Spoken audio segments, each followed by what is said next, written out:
AP land titling act 2022లోని పలు సెక్షన్లకు వ్యతిరేకంగా కర్నూలు జిల్లా కోర్టు న్యాయవాదుల సంఘం హైకోర్టులో పిటిషన్ దాఖలు చేసింది. ల్యాండ్ టైటిలింగ్ యాక్ట్ రాజ్యాంగంలో 300A విరుద్ధమని పిటిషన్లో తెలిపారు.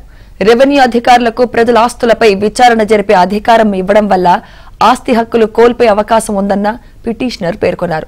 అలాగే వారసత్వ హక్కులను నిర్ణయించే అర్హత రెవెన్యూ అధికారులకు ఇవ్వడం, న్యాయ వ్యవస్థ అధికారులను తీసుకోవడమే పిటిషన్లో తెలిపారు.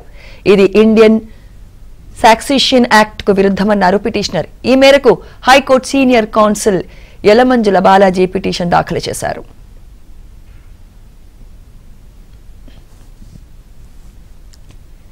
ఇదే అంశంపై మరింత సమాచారం ఏపీ బ్యూరో చీఫ్ రామారావు అందిస్తారు. రామారావు.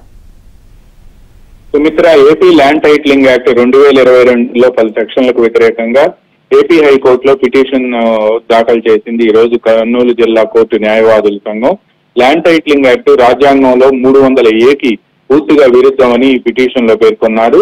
దీంతో పాటు రెవెన్యూ అధికారులకు సుమోటోగా ప్రజల ఆస్తులపై విచారణ జరిపే అధికారం ఇవ్వటం వలన ఆస్తి హక్కులు కోల్పోయే అవకాశం ఉంది అని చెప్పి పిటిషనర్ ఆ పిటిషన్ లో ఆందోళన వ్యక్తం చేశారు.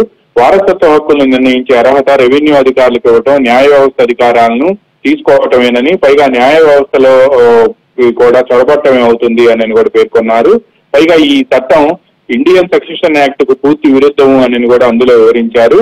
ల్యాండ్ టైటిలింగ్ యాక్ట్ 2022కు వ్యతిరేకంగా ఇప్పటికే రాష్ట్ర వ్యాప్తంగా అనేక బార్ అసోసియేషన్లు, న్యాయవాదులు కూడా పెద్ద ఎత్తున ఉద్యమిస్తున్నారు. బెజవాడ బార్ అసోసియేషన్ మొన్న మానవహారం నిర్వహించగా రాష్ట్ర హైకోర్టులో ఇండియన్ లాయర్స్ యూనియన్ కూడా మానవహారం నిర్వహించింది. ఇది న్యాయ వ్యవస్థ అధికారాల్లో జోక్యం చేసుకోవటమే అవుతుందని, రాష్ట్ర ప్రభుత్వం న్యాయ వ్యవస్థ అధికారాల్లో శాసన వ్యవస్థలో రాష్ట్ర ప్రభుత్వం ఎలా జోక్యం చేసుకుంటుంది అని కూడా ప్రశ్నించారు. ముఖ్యంగా న్యాయ వ్యవస్థలో ఇది అధికారాలను లాగేసుకోవటమే అవుతుంది అని కూడా న్యాయవాదులు చెబుతున్నారు. ఈ రోజుకి కూడా రాష్ట్ర వ్యాప్తంగా పలు బార్ అసోసియేషన్లు ఈ యాక్ట్ కు వ్యతిరేకంగా కూడా నిరసన ప్రదర్శనలు నిర్వహించడమే కాకుండా విధులను కూడా బహిష్కరిస్తున్నారు. ఈ పిటిషన్ ను సీనియర్ న్యాయవాది యలమంజుల బాలాజీ హైకోర్టులో దాఖలు చేశారు. ఇది త్వరలోనే విచారణకు వచ్చే అవకాశం ఉంది అని చెప్తున్నారు.